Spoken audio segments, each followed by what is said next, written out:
दोस्तों, भोजपुरी के खेसारी लाल यादव जी का रंग दे बसंती का पोस्टर यानी कि दूसरा पोस्टर रिलीज कर दिया है, जो कि आप देख सकते हैं। इस पोस्टर में ट्रेंडिंग स्टार खेसारी लाल यादव फौजी लुक में नजर आ चुके हैं और रंग दे बसंती का नया पोस्टर बहुत जबरदस्त है, जो कि आप स्क्रीन में देख सकते हैं।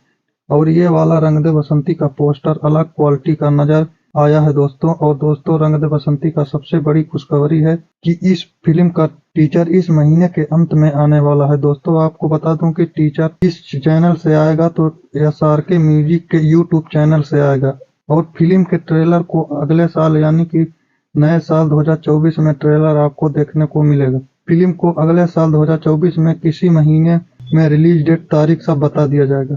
तो दोस्तों, आप आज की बड़ी खबर है कि खेसारी लाल यादव फिल्म रंग दे बसंती का न्यू पोस्टर कैसा लगा कमेंट में जरूर बताएं। हमारे चैनल को सब्सक्राइब जरूर करें। धन्यवाद।